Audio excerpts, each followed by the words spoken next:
Hello one and all, and welcome to Tales from the Giggling Dwarf. Today we'll tell the tale of Elzira, Dortish and Marin once they awaken in the morning from their comfortable night's sleep in the tavern. Once they awake, they head downstairs to the bar to see if they can get themselves some breakfast. They notice that Leroy hasn't come in, but they think nothing of it since they've kind of realised that Leroy is a tad unpredictable. Now, as previously mentioned, Dortish is an alcoholic, which in game terms means every 3 hours in game he has to make a constitution saving throw.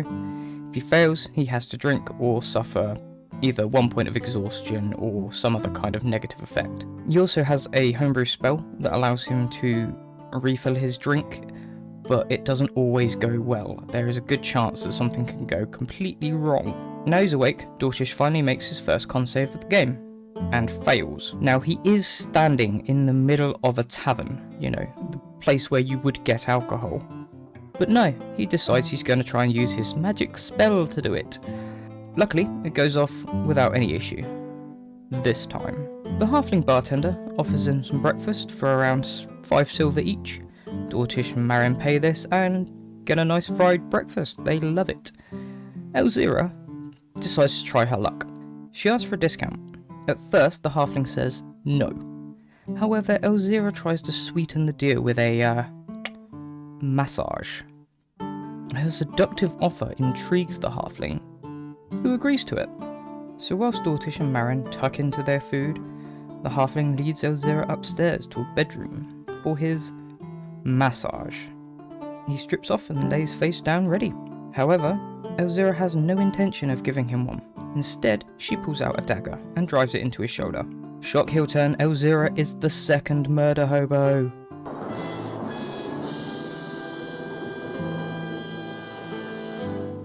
The halfling screams. Marin takes no notice and continues to eat. Dortish shouts upstairs, "Is everything alright?" "Everything's fine," says Elzira. Dortish continues to eat his breakfast. As would most of us, I would like to think. The halfling is now on his feet and draws his own weapon. The fight is on. Both the halfling and Elzira trade blows, and it becomes apparent that this halfling is a lot stronger than he looked. Marin laughs from the bar at the sounds of struggle. Dortish, growing concerned, asks if they need any help. "Maybe a little," Elzira replies. Dortish raises his hand and casts a spell.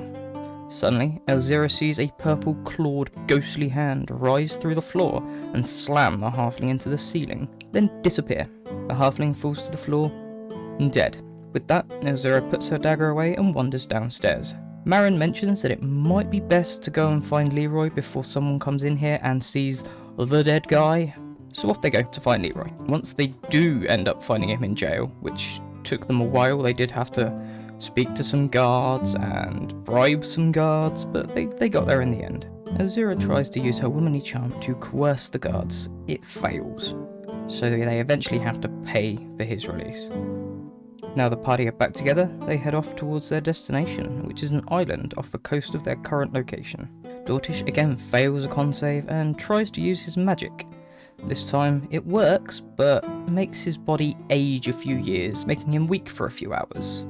Once they get to the beach at the island, Elzira uses her druid powers to turn into a cat, so she can scout out the cave that they're meant to be investigating. However, Leroy has quite a large appetite when it comes to cats. He does enjoy munching down on the old feline, and he does attempt to eat her. Dortish manages to step in and stop this, whilst Marin just laughs at the whole situation, because lawful evil, I guess. Once Elzira gets in and scouts ahead, she reports that there is a door, but nothing leading up to it. The party follow on until they get to the door. If you get a door in a cave, would you A. slam through the door head on, or B. quietly open the door and have a quick look, or C. say sod it and turn away? If you picked A, you must be my players, because they slammed through the door and came face to face with 2 chools. They look like this. Obviously a fight starts, and within the first round of combat, Marin is downed, and within the next round, so is Dortish. The fight is looking pretty sketchy, but eventually the 2 MurderHobos, because of course it's them, manage to kill the chools and get their party members back up.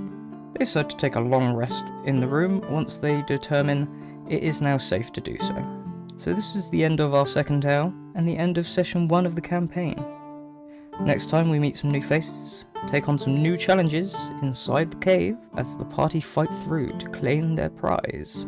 Thank you for watching, and I shall see you in the next one for another tale from the Giggling Dwarf. Take care everyone.